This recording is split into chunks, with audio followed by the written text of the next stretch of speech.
Hello বন্ধুরা, আসসালামু আলাইকুম। কেমন আছেন সবাই? আল্লাহর অশেষ রহমতে দোয়া করি সবাই ভালো থাকেন, সুস্থ থাকেন। আমি আপনাদের দয়ায় ভালো আছি, সুস্থ আছি।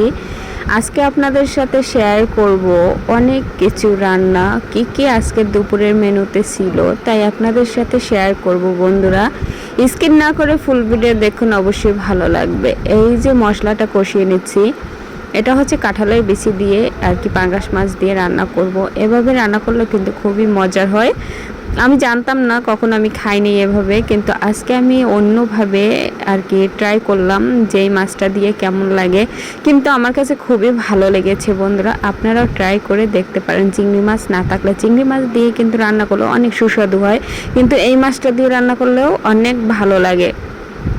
তো মাছটা আমি কষিয়ে নিচ্ছি। এখন আমি কাঁঠালের বিচি আর কি করা এই জন্য আমি আর মাছটা তুলে নিই নাই, অল্প দিয়েছি আর কি কাঁঠালের বিচি, এই জন্য এটার সাথে কষিয়ে নিলাম। তারপর পরিমাণ মতন পানি দিয়ে দিলাম। এখন কাঁঠালের বিচিটা সেদ্ধ হয়ে যাবে, তারপর আমি উঠিয়ে ফেলবো আর কি, হালকা একটু ঝোল রাখবো।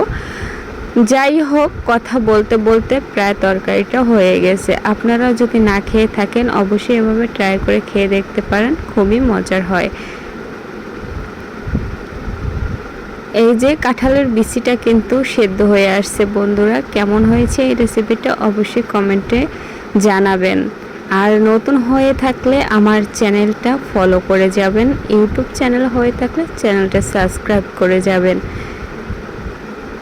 অনেক সুন্দর কিন্তু কালারটা হয়েছে, সবাই মাশাআল্লাহ বলতে ভুলবেন না।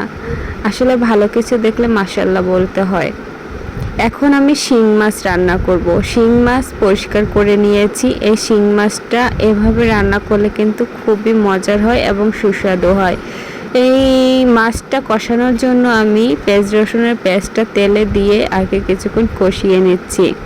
তারপর হলুদ মরিচ দিয়ে এলাচ দারচিনি আর কি মুরগি যেভাবে রান্না করি ওইভাবেই যদি শিং মাছটা আমি রান্না করি, তাহলে কিন্তু খেতে একদম মুরগির চেয়ে অনেক ভালো লাগবে। মুরগি রান্না করলে যে স্বাদ পান, তার চেয়ে কিন্তু শিং মাছ এভাবে রান্না করলে অনেক সুস্বাদু হয়।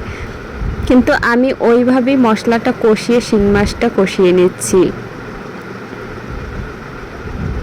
দেখেন, দেখতে কিন্তু অনেক সুন্দর লাগতেছে, আর তেলটা কিন্তু উপরে চলে আসছে। আমি এবার একটু পানি অ্যাড করলাম। এখন কিছুক্ষণ এভাবে কষিয়ে নেব মশলার সাথে।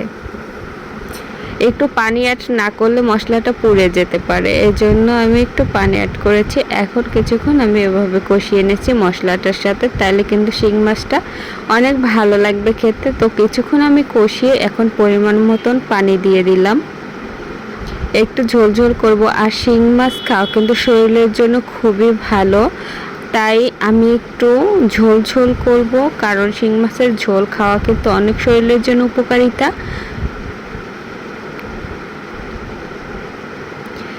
এই যে পরিমাণ মতো পানি দেওয়ার পরে এখন কিন্তু বলক চলে আসছে।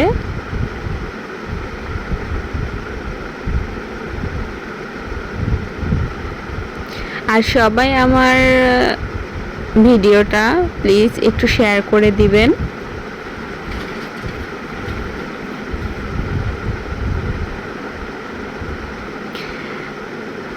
শিং মাছের রেসিপিটা কেমন হলো বন্ধুরা? এই যে শিং মাছটা হয়ে গেছে ঝোল রান্না।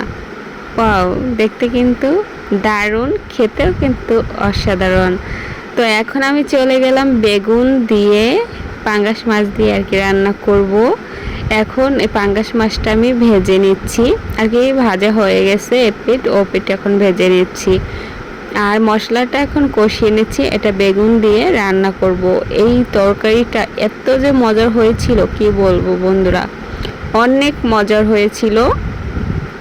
মশলাটা সুন্দরভাবে আমি কষিয়ে নিচ্ছি যেন মশলার একটা ফ্লেভার না আসে। তো ওভাবে কষানোর পরে এখন আমি বেগুনটা দিয়ে দিলাম। বেগুন আমি কিছুক্ষণ কষিয়ে নিচ্ছি মশলার সাথে কিছুক্ষণ বেগুনটা কষাবো, কারণ যখন মজে যাবে বেগুনটা তখন মনে করব যে বেগুনটা আর কি কষানো হয়ে গেছে। তখন একটু পানি পরিমাণ কম দিলেও হবে। এখানে হচ্ছে 1 কেজির মতো আমি বেগুন নিয়েছিলাম।